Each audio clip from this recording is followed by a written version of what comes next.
Mr. Huso. Thank you.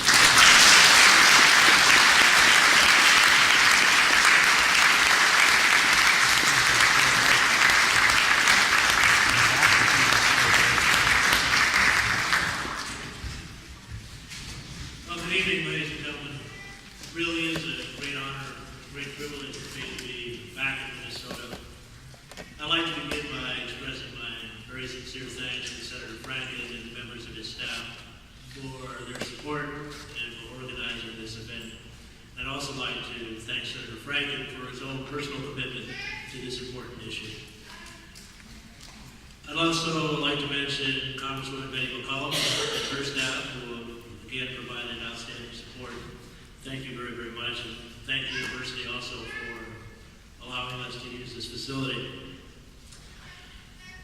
At my Senate confirmation as a new U.S. ambassador to Laos back in 2007, I told the committee that I would seek the views of Lao and Hmong Americans as I went about doing my job as ambassador. And to that end, I have traveled not only to Minnesota, but to Wisconsin and California to meet with members of the Hmong community and the Lao community as well. As I think you know, I'm going to be finishing my 3-year assignment as the ambassador to Laos sometime this summer. I don't know exactly when, but this trip will be my last opportunity to talk to you as the U.S. ambassador to Laos. First time I came here to Minnesota, I had a similar session with interested Americans. At that time, I'd only been in Laos for a few months, about 7 or 8 months maybe. Now I have the benefit of all of 3 years' experience, which clearly does not match the experience that many of you have had in terms of understanding and dealing with Laos. But I should mention that I did have the opportunity as a child to live in Laos in the 1960s. My father worked for USAID, so my involvement goes back many, many years. And more recently with the State Department, as the Senator pointed out, I've worked on Lao issues along with other Southeast Asian issues, both at the State Department as well as at the National Security Council. So I've had some perspective over the years. I know that all of you are deeply interested in the fate and conditions facing the returnees, the Hmong that were returned from Thailand in December of 2009, and in particular the 158 that were determined to be persons of concern by the United Nations High Commission for Refugees. And I promise you I will talk about that. But I'd also like to spend a little bit of time to talk to you about current conditions in Laos and why I believe that overall Laos and U.S. relations with Laos are moving in the right direction. And I'd also like to tell you a little bit about some of the programs that the U.S. has to help encourage this movement forward. And I want to talk to you a little bit about how we can focus the relationship, not just on simply resolving the legacies of the past, but also on how we can look to advance future opportunities. This is particularly important this year because this is the year that will mark the 55th anniversary of U.S.-Lao diplomatic relations. Unlike in Vietnam, where after 1975 diplomatic relations were suspended for 20 years, we never suspended diplomatic relations with the Lao government, even though we reduced the level from ambassador to a charge d'affaires for many years, but we have continued to maintain a relationship with the Lao government. I also expect that since this is the 55th anniversary that we will host a senior Lao leader in Washington for the first time for meetings, which will allow us an opportunity to discuss a range of issues, including the issues that are most pertinent to you, which is the situation involving Hmong. I'd like to ask a question of the audience. I'd like to ask those of you who have visited Laos in the last 10 years, or those of you who have close friends and relatives who have visited Laos, to please raise your hands.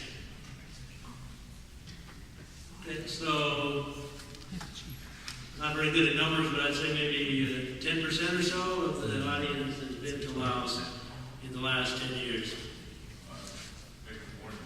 More than that. Okay, 20% maybe. A few people who didn't raise their hands probably should have raised their hands. This time for real. Okay.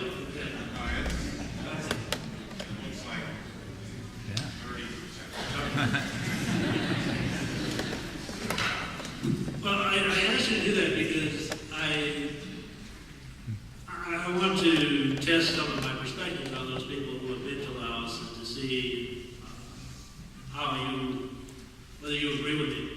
I think that, I think you would agree that the country has rapidly modernized in the last 10 years or so, and the economy has expanded significantly. But that said, there are really deep disparities between different groups in Laos, between those who live in the Mekong River Basin and other river basins, and those who live in more isolated areas, particularly up in the mountains. Outside the major cities, people remain very poor. They live primarily as subsistence farmers. The infrastructure remains undeveloped. There's few rural roads that are paved, and most of them are impassable in the rainy season. 2/3 of households in Laos have no electricity, and about half of them have no access to safe water. Life expectancy is low. Child mortality rates are the highest in Asia. 40% of all students do not complete primary school, and nearly 20% of children have no chance at all to go to school. But in spite of these serious challenges, I believe that the situation in Laos continues to improve. I remain optimistic about Laos's future for two reasons. The first is that the ideas of free enterprise, rule of law, are influencing governments all through Asia. And Laos, too, is feeling these influences.